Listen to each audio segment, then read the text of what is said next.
Welcome. Welcome. So glad that you're with us on this Thursday evening, our regularly scheduled time, coming to you on Black Power Media Reloaded. You're listening to... Watching. You're watching. We used to our radio program.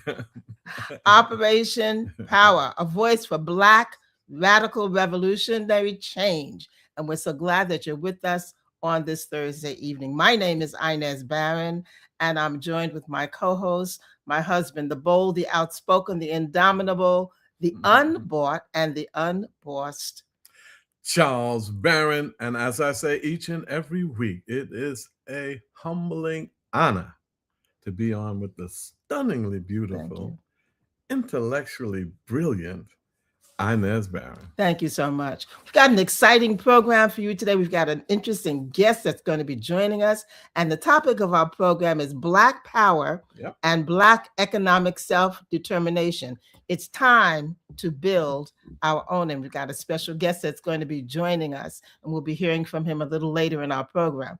But we always like to start our program with a libation. We believe that we have come to where we are based on the sacrifices, the work, the contributions of our ancestors, many of them whose names we don't even know, and the contributions we cannot specifically identify, but they did what they did, sacrificing for us to come to be at this point and have passed that mantle to us with that obligation and that responsibility and that expectation. So we have a video that we use as a part of our libation, and our engineer, Kiru Gichuru, will play that for us at this time.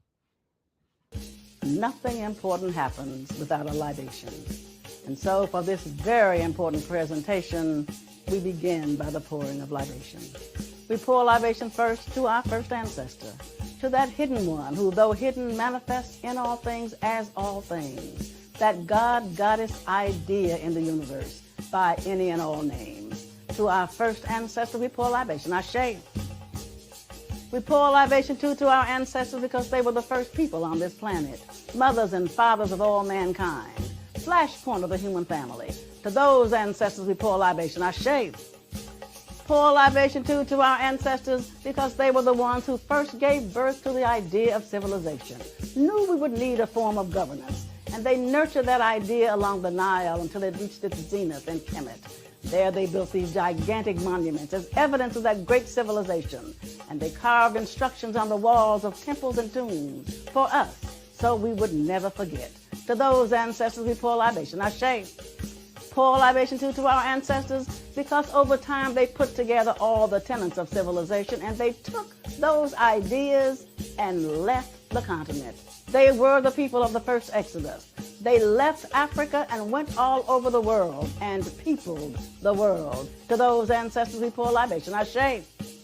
We pour libation too to our ancestors because they did not sit on their laurels. They continued to improve, continued to evolve, and at each point of evolution, they again would leave the continent and settle and resettle the planet. They met themselves coming and going. To those ancestors, we pour libation. Ashe.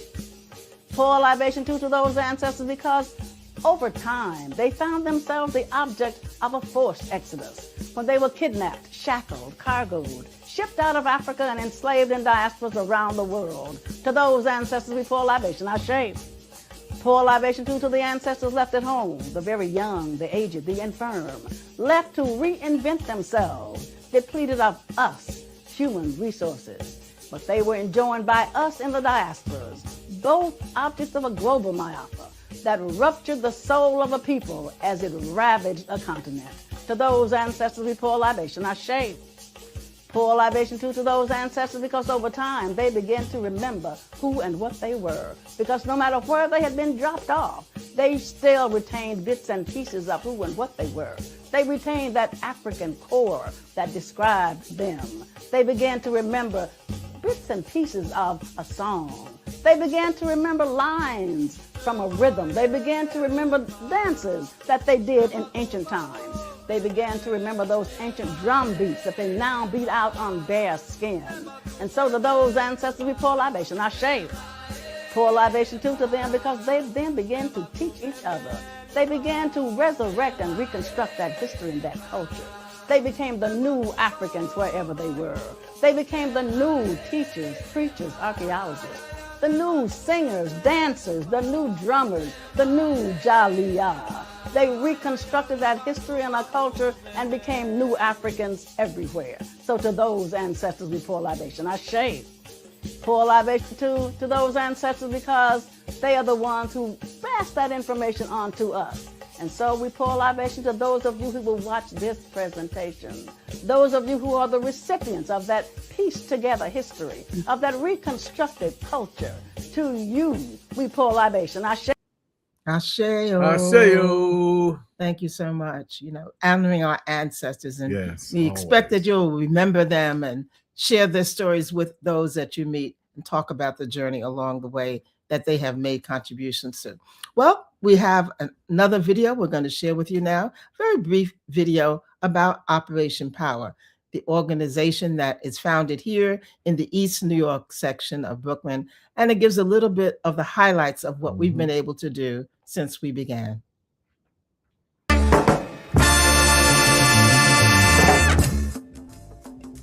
Operation Power stands for people organizing and working for empowerment and respect. Operation Power is a grassroots social justice organization founded by local community stakeholders, which includes activists, organizers, and leaders who understand that the system as it is currently structured is destroying us and our communities. The system, the capitalist system, one that promotes human greed over human need, one that promotes profit over people, needs to be dismantled. These local community organizers recognize capitalism needs to be destroyed and replaced with socialism. Operation Power was founded in 1997 with the understanding that uprooting capitalism needs to begin locally. Operation Power understood that our communities are the perfect vehicle to dismantle this parasitic capitalist system brick by brick, and the economic, political, and cultural institutions and other systems in place in our local community infrastructure. Whether it's the local school board, community board, city council, state assembly, all represents mechanisms to control the destiny of our people. A little bit of what Operation Power has done since its inception. There's a lot more, and we'll share that with you at other times. But we just wanted to give you a little snippet of Operation Power. And now we have some books that we want to also highlight. The first one is written by none other than Charles Barron, and it is called Speaking Truth to Power. And this book is a compilation of various articles and essays that Charles has written over the years. And we invite you to get a copy of the book so that you can see what some of the topics are that we consider to be important revolutionary topics. The next book is called It's Not You, It's Capitalism, Why It's Time to Break Up and How to Move On. And it is written by Malika Jabali, an interesting article that talks about what capitalism is and gives an analysis of that.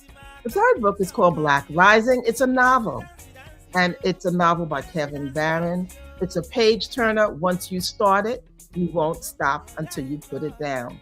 The second in that series of the trilogy is called Black Rising, Home and Abroad, and it's a continuation of the theme that was started in the first novel. And the last in the trilogy by Kevin Barron is called The Threat, and it's a conclusion of the theme that has been developed in the first two books. We invite you to go to Barnes & Noble's online, where all of those books are available. Certainly you will not be sorry that you have invested in that learning. Once again, we've got an exciting topic and we've got a special guest. Our topic, once again, is Black Power and Black economic self-determination. It's time to build our own. And we've been doing a series of podcasts and radio broadcasts on responding to the time that we're living in. We're living in a time where we're experiencing the birth pains of a new world order. So as the American empire collapses, is on the decline internationally, the dollar is on the decline, and oppressed peoples, particularly in Africa, with the Sahel Revolution in Burkina Faso and Mali and in Niger, rising up against France and America and the imperialist nations, we're seeing that global shift in power. And so as this happens, we're in the belly of the beast. We're in the belly of the most powerful empire that has ever been around for a long time. And so for that, we got to respond. Last podcast, we talked about May Day and how the unions and workers will respond to this being in the belly of the beast. We have to make sure that we make some powerful, forceful changes within our local communities. And one of the things that we can do, other than in addition to demonstrations, in addition to having all of these other kinds of activities, is alternative economic institutions. So today's program, we're honored. Inez will be laying out Fannie Lou Hamer. A lot of people know her about the Mississippi Freedom Democratic Party and the politics, but she also is the mother of Black cooperatives, cooperative economics. And then we have the first Assistant President General of the UNIA, Raymond Duguay, with us. And we're going to talk about one of the greatest organizers, mass organizers of people, and that is the Honorable Marcus Mosiah Garvey. Inez? Thank you so much. We're going to start our talk tonight talking about Fannie Lou Hamer. Many of you know her from her involvement in the Mississippi Freedom Democratic Party, and there's so much more that she did in addition to that. But we're going to give you first an overview of who she was. She was born in 1917 in Montgomery County in Mississippi. She was the 20th of 20 children. She said she's glad her parents didn't know about all of the contraceptives that are around now, or she might not have made it here. So she was the 20th of 20 children. Her family was a family of sharecroppers. And at the age of 6, she became introduced to picking cotton. She said the gentleman fooled her. She was on the side of the road playing, and he said, "Do you know how to pick cotton?" And she said, "I don't know." He said, "You want to try?" And he enticed her to try picking cotton. He told her if she could pick 10 pounds, he would allow her to come to the store and that she could pick whatever she wanted from the store. And that's how she got hooked into picking cotton. She got to the point where she could pick 300 pounds of cotton. Now, you know how light cotton is. So she was able to pick 300 pounds a week of cotton. And her family, as I said, was sharecroppers. And that whole system of sharecropping was an obligation. It was a system that you didn't break out from because you never got out of debt. They held what it was that you owed until the next cycle of what you would be able to get paid. So it was a system that kept people indebted. And it wasn't until 1962 that Fannie Lou Hamer said she came to understand that Black people had an entitlement and a right to vote. She had gone to a meeting that was being held by the Southern Christian Leadership Conference, as well as SNCC. And she said once she went to that meeting, she knew she was hooked and that she was going to be able to vote. And she went in 1962 to register to vote. And they gave her a literacy test, told her to copy a particular section of the Mississippi Constitution, copy it exactly, and then give an interpretation of it. Now, the constitutions are open to all kinds of interpretations by all kinds of learned people in the profession. So they told her she didn't pass. By the time she got back home, the landowner of the land where they were sharecropping on told her she had better go back and withdraw her application to vote, or she would have to leave. And she said, "I didn't go to register for you. I went to register for myself, and I'm not going to withdraw it." And he told her that she had to leave right then and there, but that her husband was not going to be able to leave unless he stayed. He would take all of their belongings. So she left that night and went to stay with other friends. And even at that, that home where she was staying was shot at. We can imagine that it was the KKK or other so-called citizens of the county who were trying to intimidate her. But she said she was not intimidated, that she was going to go back and go back until she had passed that literacy test and would be entitled to vote. She began working in SNCC to register people to vote, get the information to them as to what it was that they needed to do to be able to vote. And she traveled all across Mississippi registering people. She was subjected to certain horrors, and she was beaten almost to death. Beaten almost to death in a Mississippi prison, a jail that they held her in. It's a horrible story. She sustained injuries from that last her a lifetime. And she was undeterred. She went until they finally told her that she had finally passed the literacy test. When she went to vote, they had another trick that they played. Oh, you haven't paid your poll tax, so you're not going to be able to vote.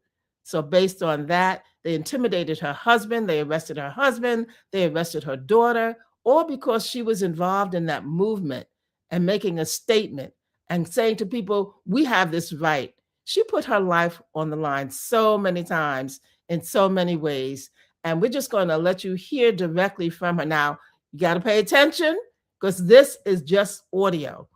You know, this was back in the 60s and there isn't much video of her from that time. But we do have some very interesting, it's about 5 minutes. I know you'll be able to hang with that and hear about what it is that Fannie Lou Hamer did during that time. So we're going to ask our engineer to share that audio with you at this time.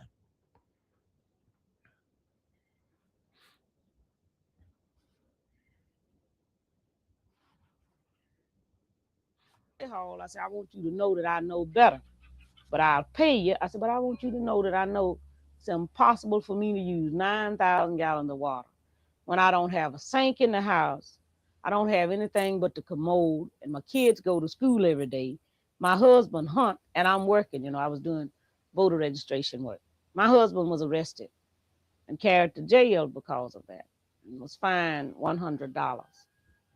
Later on, my daughter was arrested in Cleveland. And then the 9th of June, I was arrested in Winona. And I was beaten in jail till my body was just hard as metal. I'm suffering now with a blood clot in the artery to the left eye and a permanent kidney injury on the right side. And people don't know what it's like to have to just listen to phone calls when you're being threatened, you know. People telling you what they're going to come do. But I'm determined to bring a change in the state of Mississippi because, you know, all of my life, as long as I can remember, I was just fed up and tired of what was going on here, you know. And I just mean to work. If it means me die, I know it's a part of me that will keep on living because the people that know that I work hard, that part will give them strength to keep going. But to live here in Mississippi to work, it's very hard for me to picture, you know, how they can carry our sons, how they can carry my people, you know, out of Mississippi and carry them to fight in Vietnam, Dominican Republic. And you lay here awake each night wondering will your house be bombed. And this is in America, what's called a free society, a free country, and nothing. You know, they do a little something now, and maybe 3 or 4 years, they'll do a little something else that bring us gradually what's supposed to have been ours for 100 years. You know, that's really disgusting, and it's sickening. And that's the reason I say in my fight, I don't ever try to fight for equal right, because I'm fighting for human right, because I'm fighting for all human beings, because we have less to hide than any race in America. And I'm not fighting for equal right, because if I had equal right, actually with the senators and the high officials of the state government in Mississippi, I wouldn't be as much as I am now, because I would be a thief and a robber a murder, and the biggest lie on earth. But what people don't realize, that we know all of this. And they'll tell us today that, yes, we are having progress. And just year after year, people are killed for no reason at all. And the only reason in 1964, when they done something about the civil rights murders in Mississippi, it was cause two of them was white. You remember when they was fishing the lakes for the 3 civil rights workers, they found 2 other folk, But people will tend to cover it up. And then when I start work and other people has just been treated like dogs, if you look in that house, you can see where cotton is in the cracks there to try to keep us warm in the wintertime, to keep us from freezing. But as soon as we start to do something to bring a change, they got one scapegoat that they turn to, and that's communists. And I question this. I wonder, do communists stand for all the things we fighting? Because if it did, it would offer a hell of a lot more than we've ever been offered in this country. But that's nothing but an excuse to keep people from facing realities in this country. And they didn't only, you see, affect me by doing what they done. You have been affected by this society in this country. Because actually they didn't teach you what the real history of this country was like. Because actually here you are not free either. Because when you began to speak out, they're going to go to saying the far left, Look how they done these kids at Berkeley campus. And that's the reason I say this country is sick. And the only way this country will survive is people working like you and like I'm working, that's really concerned about human beings of this country. Because other than that, a house divided against itself cannot stand. And the same thing go with a nation. A nation divided against itself cannot stand. And it's going to take people like you that's concerned about this country that can make a great society. The church have played the role of a church for the past 100 years and failed to do what the church should have done. But actually working with these kids that they call radical and far left like SNCC, I've seen more Christianity there than I've ever seen in the church. So you can see that she was radical. That's right. She said that the other excuses that they gave her to keep us hoodwinked and keep us afraid of what's going to happen, and this is the worst thing. And she talked about SNCC, and she said SNCC was a radical organization and that they were moving forward. We're going to move to another one of her tapes. This is one where she talks about the Democratic Convention and how there were people who were willing to compromise. And she talks about why she does not think that compromising is what it is that we need if we want to move forward. Our engineer will play the next tape. Man is laying there. Now, I don't think there's even a white person under the sun could say they would be patient as long as we've been patient. And I think the deacon is one of the best things that ever happened. In fact, I thought Malcolm X was one of the greatest men that I ever met in my life because he told exactly how every Negro in this country feels and didn't have the guts to say it. Brief, but to the point. That's right. Powerful. She talked about the deacons of defense, and she talked about Malcolm X. Another example of her radicalness and how important she felt it was for us to not kowtow. We're going to go to our next short video where she talks about the sellouts who compromised for just 2 at-large seats.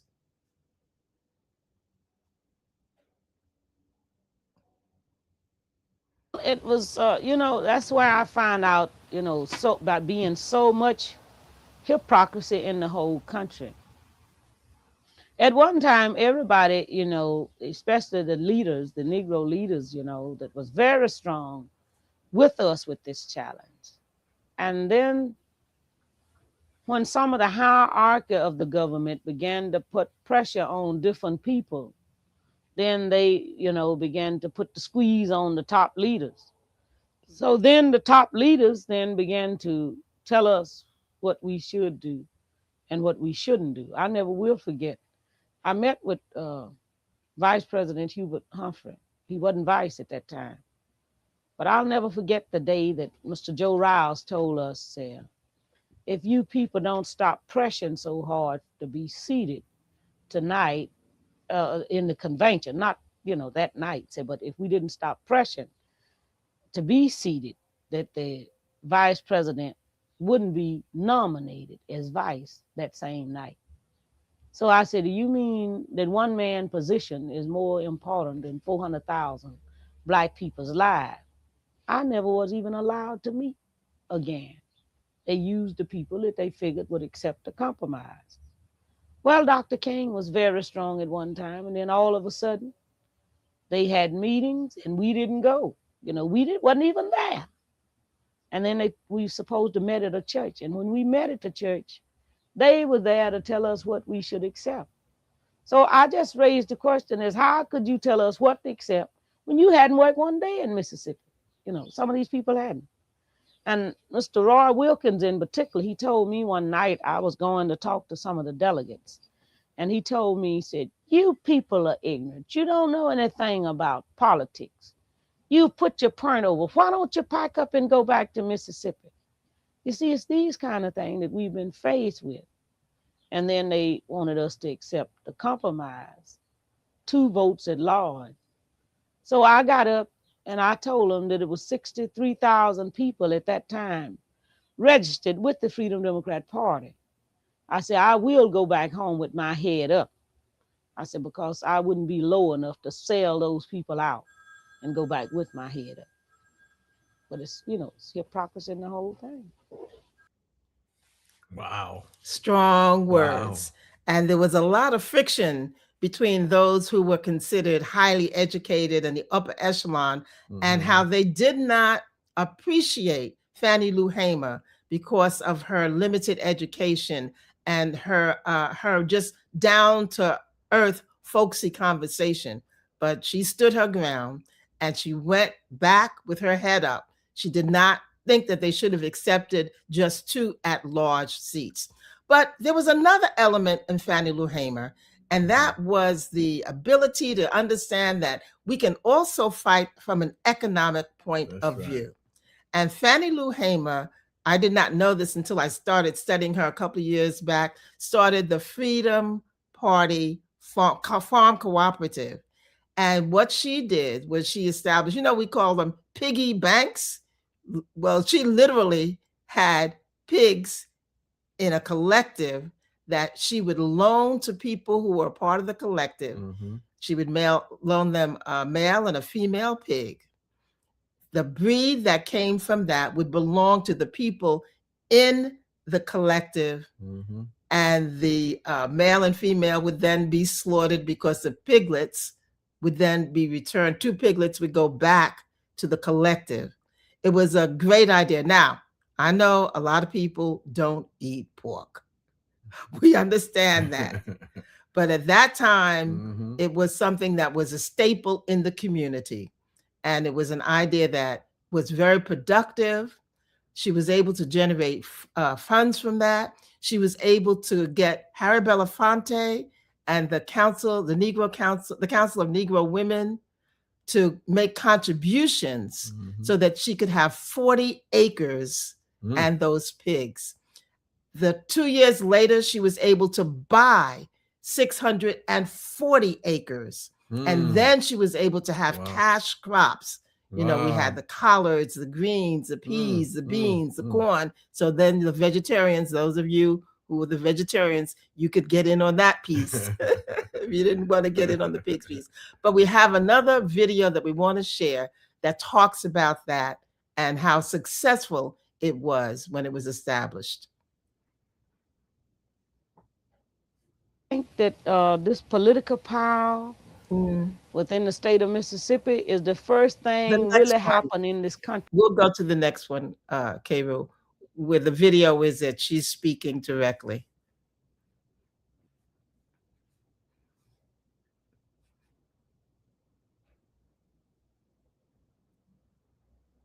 Yes.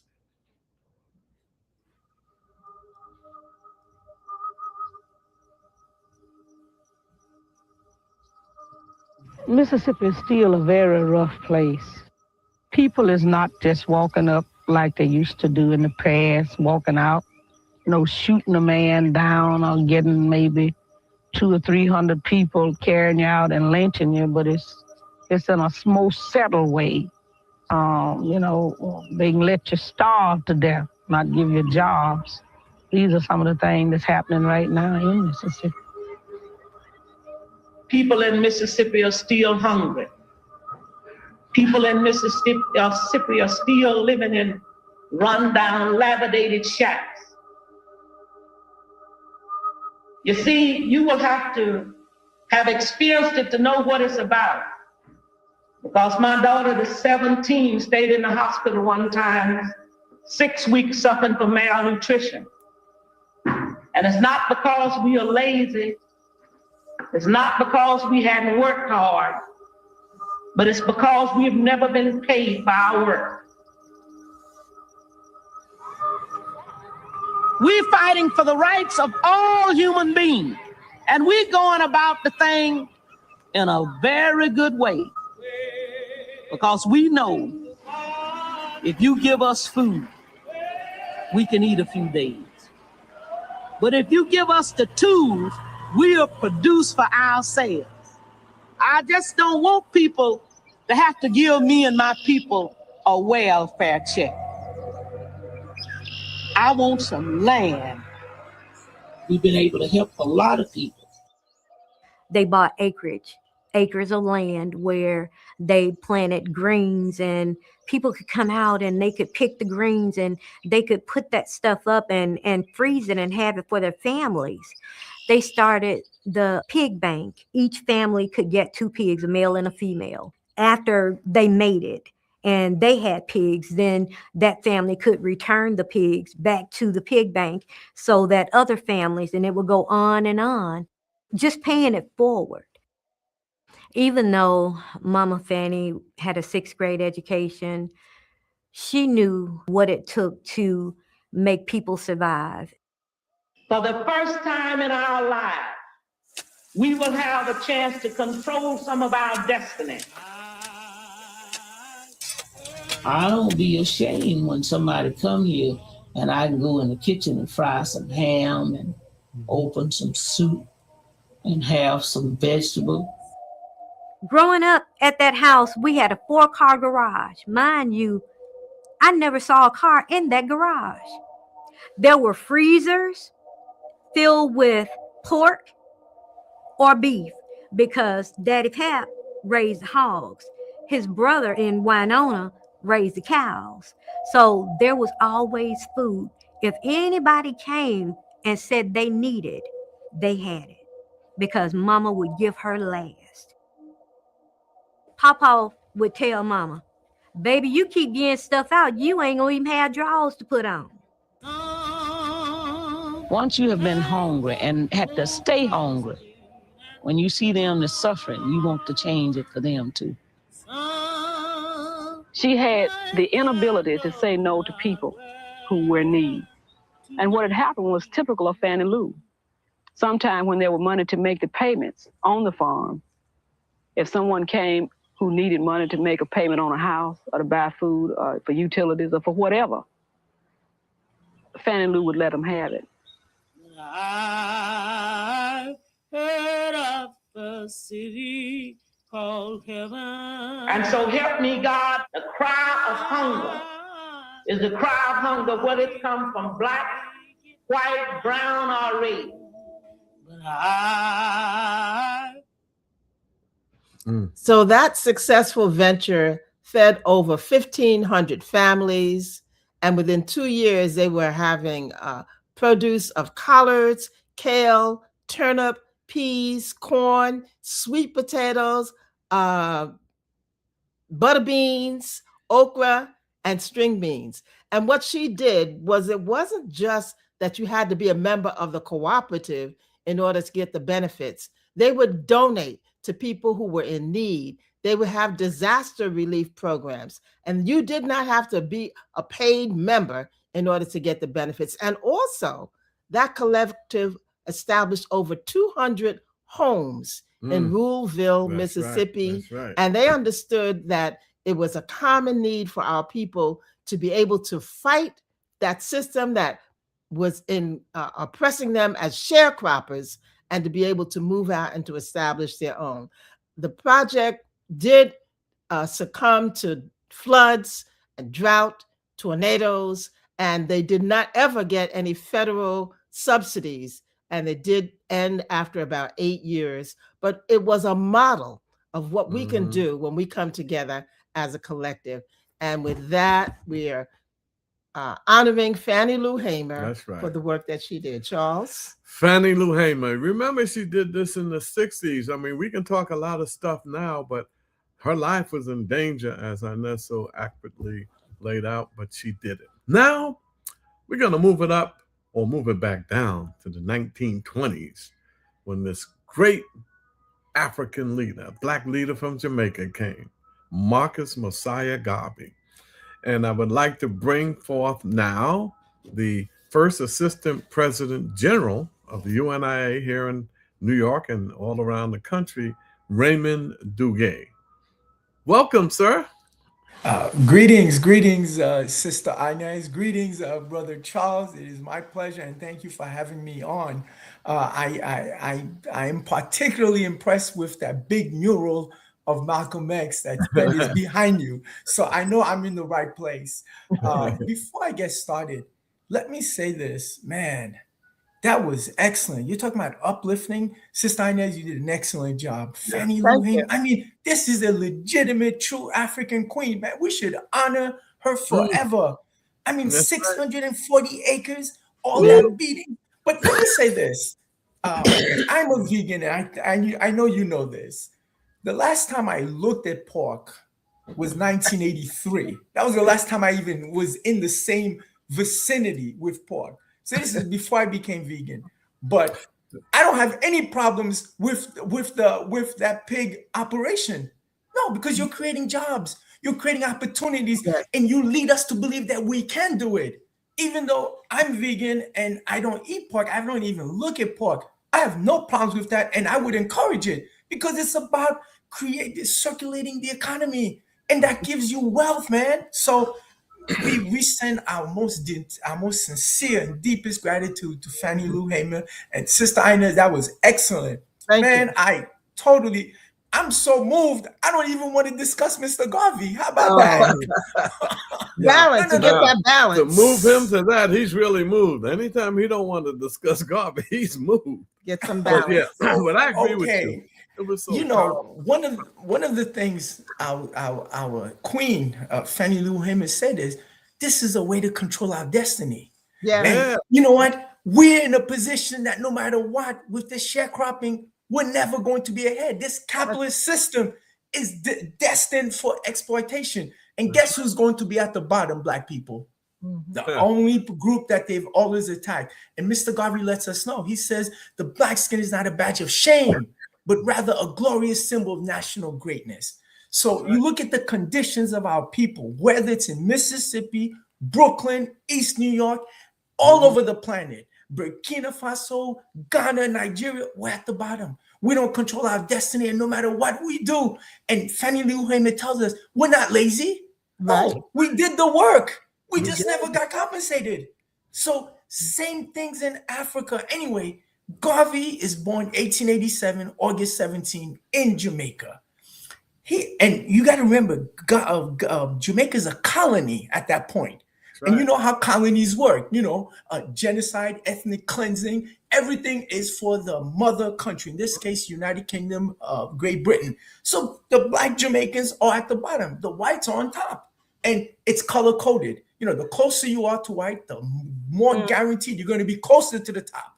And then within Black people, it's obviously the more melanated, the more at the bottom. So this is what Garvey is born into. Fortunately, he is able to read and write. Why is that important? I'm going to tell you why. Because he's born 1887. In 1883, there's a census done in Jamaica. Of the 500,000 Africans in Jamaica, not even 22,000 could read and write. That means 8.8%. But this is 1883. To give you an idea what that means in relations to the world, at the end of chattel slavery in the United States of America, 11% of our people could read and write. So you're talking since 1838, slavery supposedly ended in Jamaica, that in 1838 it ends, but by 1883, not even 9% could read and write. Whereas in 1865, we Africans that were enslaved in North America and United States of America, 11% could read and write. So reading and writing is going to be a premium. Fortunately, he's born in a house where his father has a library. His father encourages him to read. His mother encourages him to read.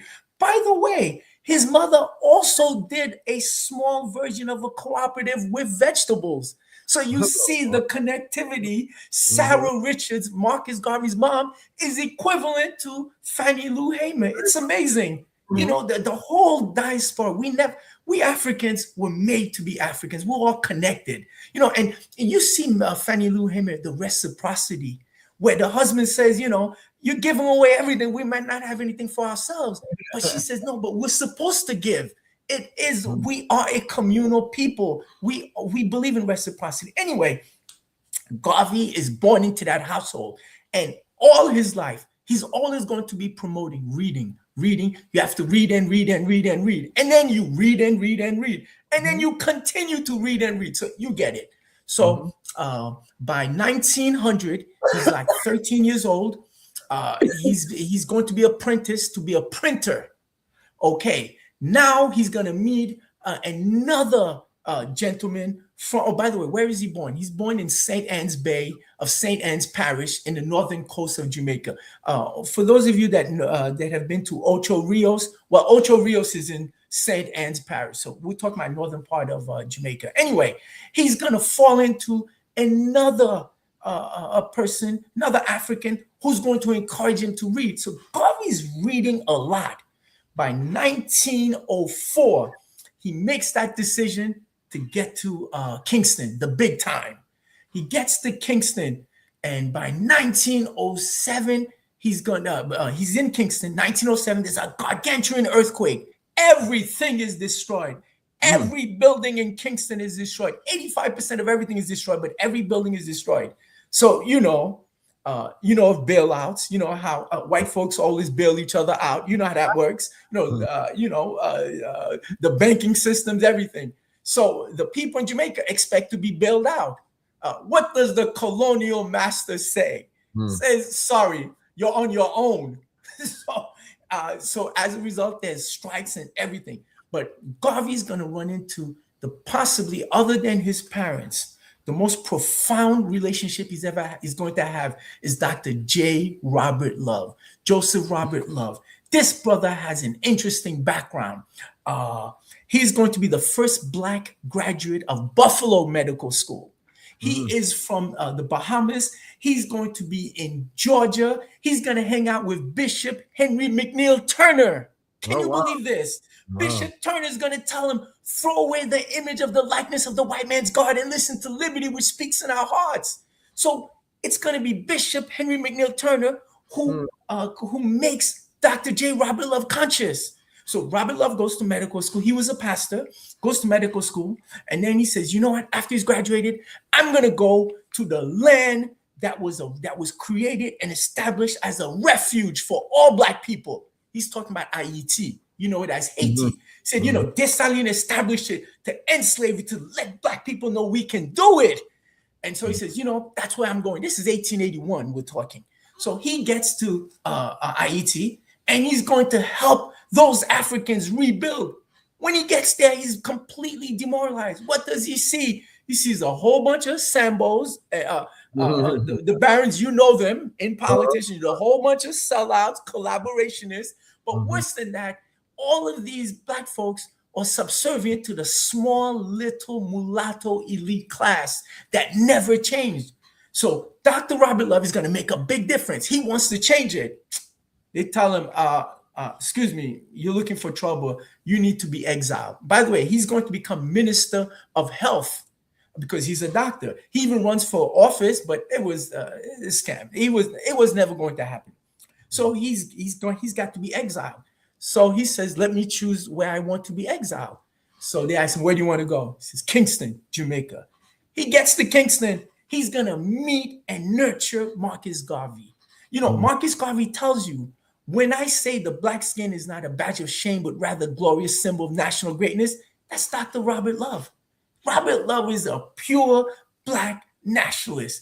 And you know, let's move on.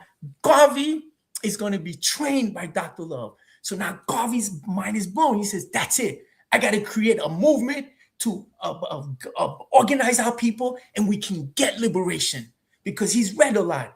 But the barons, as you know, there are no free lunches. Everything costs money. He needs economics. He needs financing. So he quits his job. He was a master printer in Kingston. In fact, he's the youngest and the first black master printer in Kingston. Up until Garvey became master printer, they were all British or white Canadian, meaning it was like for white folks.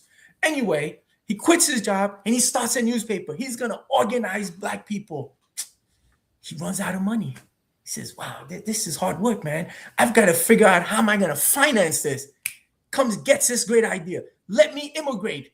Let me leave this country, go to another country, amass a ton of money, and then go back and start the movement. So he goes to Costa Rica. He gets there in 1910. When he gets to Costa Rica, what does he see? Black people at the bottom. He said, whoa, hold it. I was in Jamaica, a colony. I get it. You know, it's racist, it's colonial, it's genocide, it's ethnic cleansing. But Costa Rica supposedly is an independent country.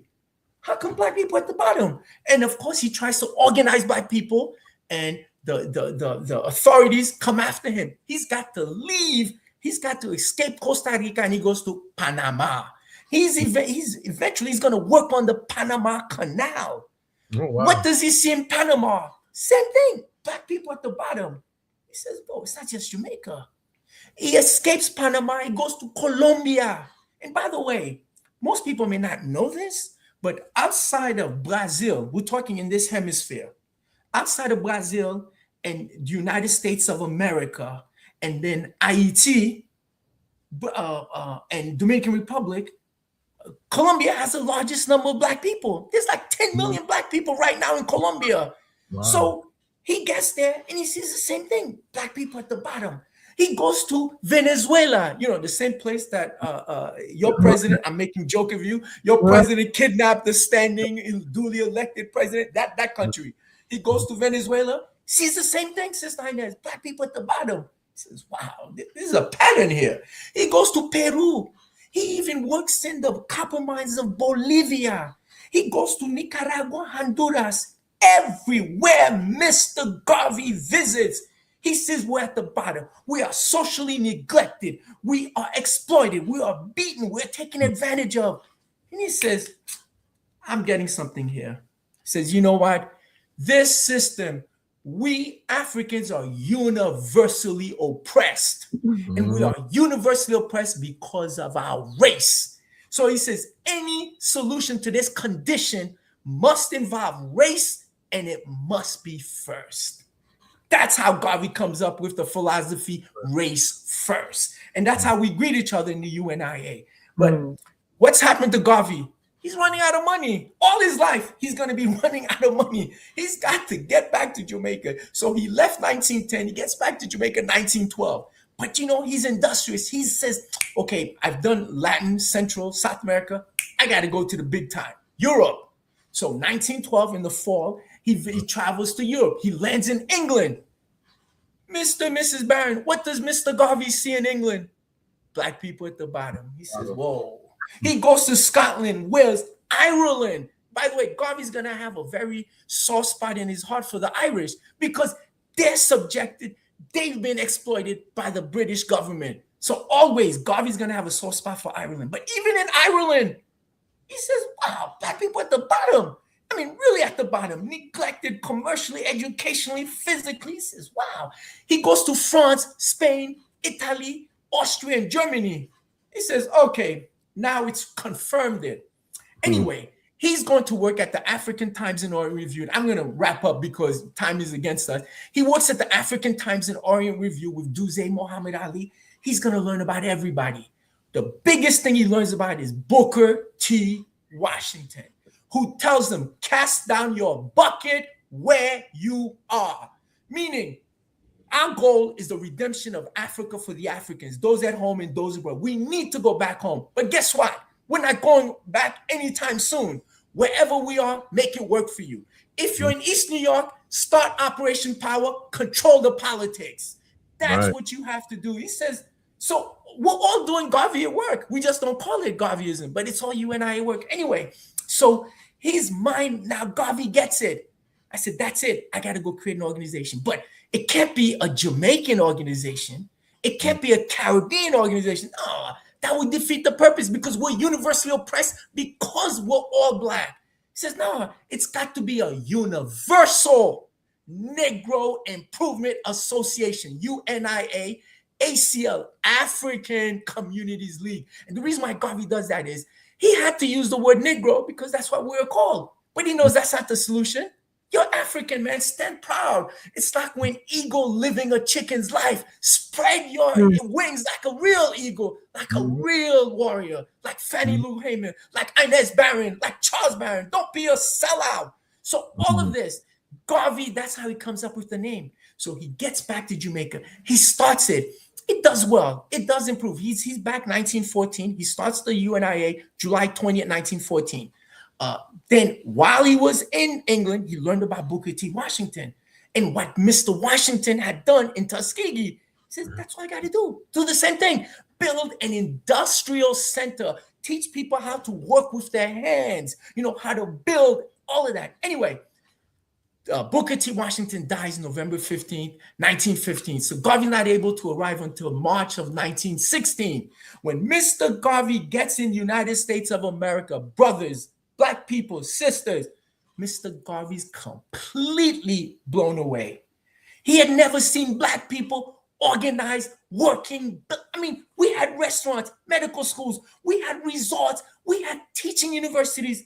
He says, my God, the Africans in America, we've got it going on. I know you're probably wondering, really? The police brutality, the high incarceration rate, all of that is true. But guess what, Black people? We Africans in America are the most well-off, are the most educated, and the most exposed. And this is why any movement, white folks have to make sure that they destroy Africans in America. Because everybody knows what's going on here. We all have it. Anyway, Garvey's blown away. He says, that's it. He came to the United States just to do a 38-state tour and then go back. Now, he gave that up. After 1 year, he said, I'm not going anywhere. We build it right here. We're going to uplift our people. And he's going to tell you one God, one aim, one destiny, and of course, race first. He's going to organize 12 million Africans from 38 states of the United States of America and 41 countries on the planet. He's going to give you a flag, the red, black, and green, that connects all of us, no matter where you're from, no matter what language, what culture. If you want to believe you're different, too bad for you. We're one people, all of this. But the thing is, and I'm going to wrap up right here. Mr. Garvey realizes, you know what? Until we have our nation, our base, we will never be respected. Look at China and India. Nobody attacks Chinese and Indians because they know China's a strong power. India, even though India sold out and is trying to destroy BRICS. But the point is, they know that once you have a strong base, you can send your people anywhere. And he says, you know what? We got to go build our nation in Africa. But to do that, we've got to be equipped. We need to create entities. We need to create industries. And then the biggest thing Garvey's done is going to do is the Black Star Line Steamship Corporation.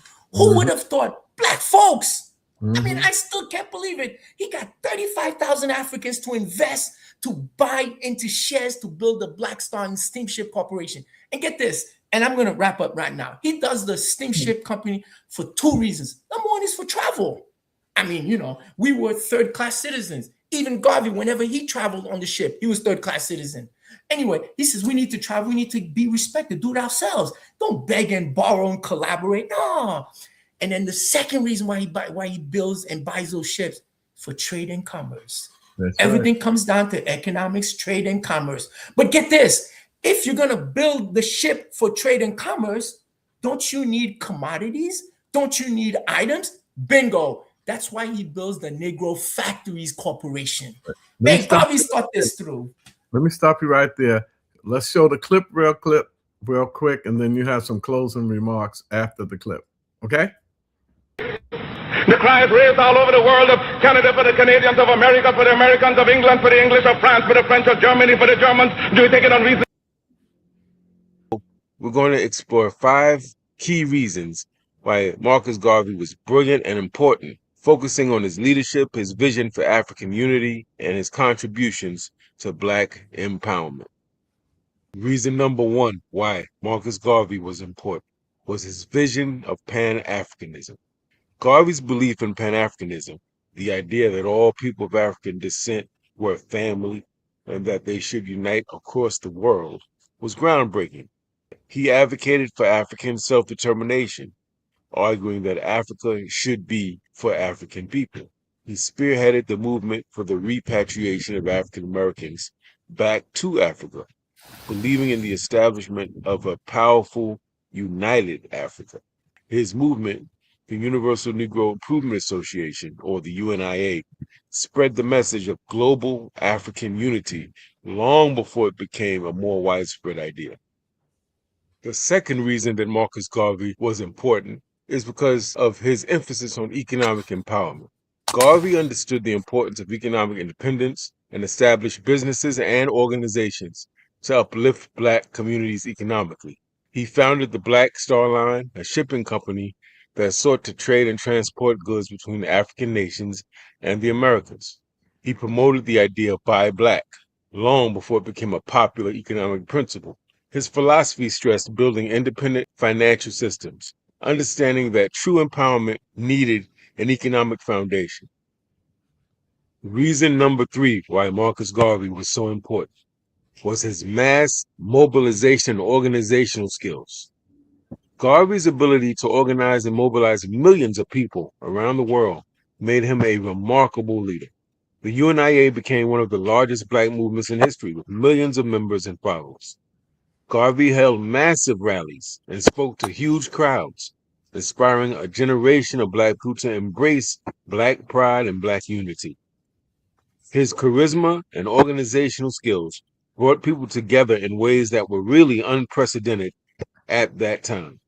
The fourth reason why Marcus Garvey is so important to Black people and Black liberation was his intense promotion of Black pride and identity. Marcus Garvey emphasized pride in Black heritage, and he did it at a time when people of African descent were largely marginalized. His motto, Africa for the Africans, instilled pride in Black identity, fostering a sense of belonging and self-worth. The UNIA's focus on cultural uplift through newspapers, schools, and churches helped to create a positive Black identity. Garvey challenged the racist ideologies of the time, instead insisting that Black people take pride in their history, culture, and potential.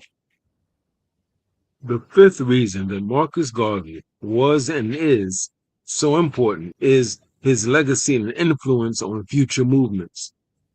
Garvey's ideas influenced future generations of civil rights and Black power leaders and liberation movements, leaving a lasting legacy. His philosophy influenced notable figures like Malcolm X, Dr. King, and Kwame Nkrumah. The Pan-African and civil rights movements of the 20th century were deeply inspired by Garvey's work. Today, his legacy lives on in discussions of African unity, economic empowerment, and cultural pride, and we should take note that the Rastafarian movement was largely founded based on the writings and teachings of Marcus Garvey. Well, thank you. You can end it there. Thank you so much. What I'd like for you to do, we overtime a little bit, but if you can take a few minutes just to talk about what you're doing right here in New York, and we'll close it out with that. Some of the great work you and your president, you can introduce him and some of the economic projects that you have. And we only got about 2 minutes left. Okay, let me do this quickly. Thank you for the time. Okay, to follow Mr. Garvey, we built our own supermarket. It's a 15,000 square foot warehouse of all the dry goods, fish, meats, produce, vegetables, waters, spices, and drinks you can imagine. Plus, we have our own in-house bakery. Now you may ask, where did we get the money from? what model did we use? We just used Mr. Garvey. The same philosophy he used for the Negro Factories Corporation and the Black Star Line Steamship Corporation. That's what we did. Mr. Garvey charged $5 per share in 1919. We did the same thing, but we applied a 5% cost of living adjustment. We opened on May 27 in 2017. We're in our 9th year since 2021. We've been able to give out dividends. Dividends, that's true. Mr. Garvey didn't even get a chance to do that. But brother and sister Baron, we don't do this for capitalism. Nah, this is to create wealth. I mean, the dividends, if it attracts people. But look how many jobs we've created. We've created 38 jobs just in that location. By the way, where is it located? It's 13205 Merrick Boulevard. 13205 Merrick Boulevard, inside of Belknap Street in Jamaica, New York, 11434. Please come down and shop at The Rock. We're open Monday through Saturday, 7 a.m. to 7 p.m. and Sundays, 8 a.m. to 2 p.m. And lastly, we also have our own podcast following Mr. Garvey's media. It's called UNI A-Rock Media. It's every Monday and Tuesday on the YouTube. Thank you, Sister Inez. Thank you, Brother Charles. No, thank you. And tell them who your president is.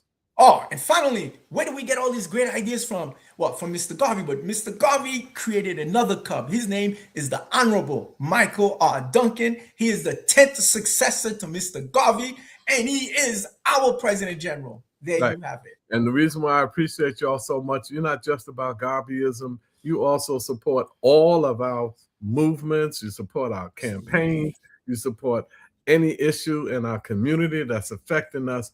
You have been there with the UNIA. Thank you very much. And thank you, Sister Inez, for that great presentation on Fannie Lou Hamer. And you can have the last word. Well, we're just so grateful for you, Brother Duguay, coming and sharing some of the history of the great Honorable Marcus Messiah Garvey and bringing it up to date where people are able to find out what's going on. And the address was put up. You can tell us one more time where it is located. 132-05 Merrick Boulevard, inside of Belknap Street, Jamaica, New York, 11434. We want to thank Wanda Williams. She said, thank you very much for your presentation, and thanks to Barons for having you on. We want to thank Joyce Scott Brayboy, who always listens and watches us representing Operation Power. And we want to thank you, all of you who witnessed this powerful, powerful program. And we say at the end of every one of our programs, the truth shall set you free, and power is the great equalizer. Black power. Black power. Straight ahead.